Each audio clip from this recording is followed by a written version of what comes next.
ভাবতেছেন না যে চুলার মধ্যে হয়তো ভাবছি না, খুব খিদা লাগছে, কি করবো এখন। আর আমার দেখেন অবস্থা রইতে মনে হয় একবার পুরো বুড়া বেটি। Flashback. হ্যালো এভরিওয়ান, সবাই কেমন আছো? পূর্ণিমা ব্লগে সবাইকে অসংখ্য ধন্যবাদ। ভিডিওটা স্কিপ করবে না, পুরো ভিডিওটা দেখবে। তো দেখতেই পারছো প্রচুর গরম। তো এখানে ভাবলাম প্রচুর খিদা লাগছে, ভাবলাম সবাই ডিম ভাজে, মাছ ভাজে, আমিও ভাজি। আর আমাদের ছাদে কিন্তু পাকঘর, কেউ ভাজে ইতে নিবেন না। ছাদে মানে লার্কির চুলাতে রাঁধতে খুব মজা লাগে তরকারি, যারা গ্রামে থাকেন তারা বুঝতে পারবেন। তো দেখতেই পারছেন দেওয়া শেষ। তো এখন আবার এলাম, দেখি কড়াইটা শুকিয়ে গেছে, দেখতেই পারছেন। কড়াইটা একদম পানি ছিল আগে, এখন পানি নাই। তো আমি ওখানে তেল ঢেলে দিলাম। আর যে গরম, এই গরমে মানুষ বাঁচে? আর দেখেন ডিম হয়ে যায়, কিন্তু আমি তো ঘেমে কি বলবো, আমার অবস্থা পুরো খারাপ। তো তেলটা একটু গরম হয়ে এসেছে, দেখতেই পাচ্ছেন। ওই দেখেন তেলটা ফুটছে, ডিমেরই তো তেলটা ফুটছে। আবার বলবেন না এটা ফেক। 5টা ঘন্টা লাগছে, বিশ্বাস করবেন। আর আমার অবস্থা, সেই রোদে বসে থাকা যায়?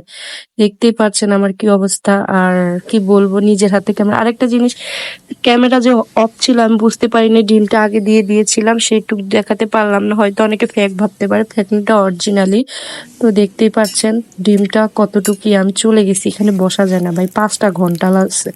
তো দেখতেই পাচ্ছেন, আল্লাহ, পুরাপুরি দেখতে পারছেন, এত কড়া ভাজা, বিশ্বাস করা যায়? অবিশ্বাস কাণ্ড না?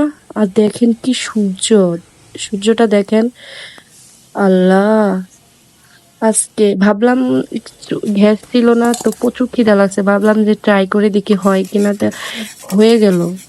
তো ভাত নিয়ে আসলাম, দেখি ওই সাইড হচ্ছে কিনা। ওখান থেকে হয় না, আরো মনে করেন আধা ঘন্টা বা 1 ঘন্টা লাগতে পারে। তো আমি আবার চলে গেলাম, রোদে তো বসা যায় না। আর এই যে অবস্থা, মানুষ বাঁচে, রাস্তার এইসব গলে যায়, কি বলবো। সবাই এই গরমে, আল্লাহ সবাইকে একটু হেদায়েত দাও, সবাইকে মাফ করে একটু বৃষ্টি দাও। আর তোমার কাছে কিছুই চাওয়ার নেই, বৃষ্টি না দিলে মানুষ বাঁচবে না আল্লাহ। তো আর কি, ডিমটা দেখতে পাচ্ছেন পুরোপুরি ভাজা হয়ে গেছে। পুরো ভিডিওটা দেখবেন, আর কে কোথা থেকে দেখছেন অবশ্যই জানাবেন। এই দেখেন আমার ভাজা হইয়া গেছে ডিম। এখন প্যাডের মধ্যে ইঁদুর দৌড়াইতেছে, এখন আমি খাইতে যাবো।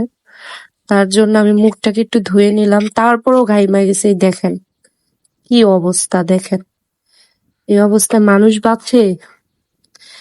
আল্লাহ, কি বলবো, বিশ্বাস করতে পারি না যে ডিমটা এভাবে মানে আমি কি বলবো, আমার খুব খিদা লাগছে, গ্যাস নাই। তারপরে দেখলাম যে দেখি সবাই এরকম ট্রাই করে, আমি ট্রাই করে দেখি। আর কেউ কিছু হাসবেন না, আমি সবসময় বাটিতে খাই, আমার প্লেটে খাইতে কেমন যেন আনইজি লাগে, বাটিতে খাইতে খুব ভালো লাগে। তো দেখতেই পাচ্ছেন ডিমটা কেমন সফট হয়েছে, একবারই ভাজা ভাজা। সবাই ট্রাই করতে পারেন। তো সবাই চ্যানেলটাকে সাবস্ক্রাইব করবেন, ফলো করবেন। আর কি কিছু বলার নেই, সবাই আমার পাশে থাকবেন। আর কিছু বলার নেই, বাই বাই, ভালো থাকবেন।